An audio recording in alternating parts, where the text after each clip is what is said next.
Oi pessoal, tudo certo? Hoje eu tô aqui para saber de vocês se vocês sabem a diferença entre revolução e golpe. Historiador que se preze ama usar essas palavras.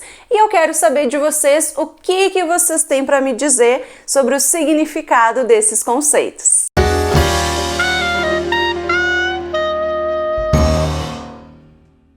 Bom, pessoal, embora possam parecer palavras parecidas, essas duas palavrinhas, elas têm conceituações diferentes e elas são utilizadas pelos historiadores para expressar momentos diferentes. Então, por exemplo, o que significa a revolução? A revolução, quando é utilizada no contexto histórico, vai significar uma transformação profunda na sociedade. Isso, pessoal, vai nos levar então a entender que houve mudanças nas estruturas sociais. Ou seja, não é apenas uma revolta, não é apenas um motim, não é apenas um levante popular, mas sim uma transformação radical na estrutura da sociedade. Geralmente as revoluções, quando fazem isso, elas acontecem de um modo muito rápido e de um modo muito violento. Virão com o emprego então de um conflito militar, de um conflito bélico. Um exemplo clássico de revolução na história, Revolução Francesa. A Revolução Francesa foi capaz de transformar profundamente a sociedade do seu tempo. Se a gente for pensar então lá na França, ela vai justamente colocar para baixo toda aquela ideia de primeiro, segundo e terceiro estado. Ela vai trazer toda uma concepção nova de sociedade, baseada nos ideais iluministas, nos ideais liberais. Então não mais a ideia de que o indivíduo ele é súdito do rei, mas sim que o indivíduo ele é cidadão e ele tem então direitos e deveres em relação ao seu estado, governado agora por uma constituição e não mais pela figura absoluta de um rei. Então esse é um exemplo bem básico de uma revolução.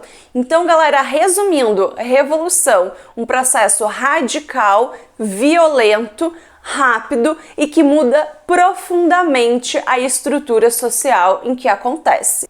Já o termo golpe de Estado tem um significado um pouquinho diferente do termo revolução. Se aproxima, mas também se distancia. O termo golpe de Estado sempre vai ser utilizado quando há uma tomada de poder que desrespeita a Constituição vigente. Isso vai significar que, para ser um golpe, é necessário que esse lugar tenha uma Constituição e que nesse lugar, então, essa ordem constitucional seja desrespeitada. Geralmente, isso vai partir de membros do próprio Estado, que fazem parte da estrutura política, muito provavelmente uma elite que se encontra descontente nesse momento em relação à sua participação política. Por essa razão, essa elite então vai decidir derrubar a Constituição, fazendo então com que tome o poder sem levar em conta ali a legislação em vigor.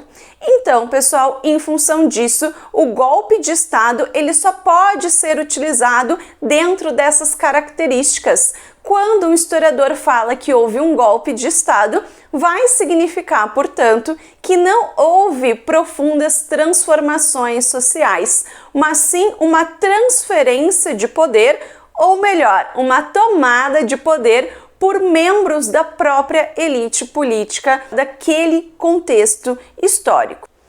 Outra característica também fundamental, um golpe de Estado ele tem que ter tido sucesso na sua empreitada, ou seja, só podemos utilizar esse termo quando essa tentativa de tomada de poder deu certo. Se ela fracassou, não se usa então essa terminologia, mas sim revolta, levante, motim ou intentona. O primeiro golpe de Estado dentro então dessa terminologia histórica é o golpe de 18 Brumário, com Napoleão Bonaparte, também lá na Revolução Francesa, na última fase da Revolução, conhecida como Diretório. Esse seria então o primeiro golpe de Estado que nós temos. E vejam, foi um golpe que veio dentro da própria elite política que estava descontente e que também vai então desrespeitar a ordem constitucional vigente. Ah, atenção! Muita atenção para o emprego dessas palavras. Essas palavras denotam também disputas políticas e disputas por visões dentro da história. Nem sempre o que determinados grupos defendem como revolução é considerado uma revolução para os historiadores. Lembrando que os historiadores, eles não emitem opiniões, mas sim eles trabalham através de uma pesquisa científica e acadêmica. Dentro então do âmbito da pesquisa em história, nós utilizaremos as nomenclaturas dentro disso que eu expliquei para vocês. Certo então, pessoal? Essas são as principais características desses dois termos. Se gostou desse conteúdo, já sabe, se inscreve aqui no canal e ativa o sininho. Até o próximo vídeo!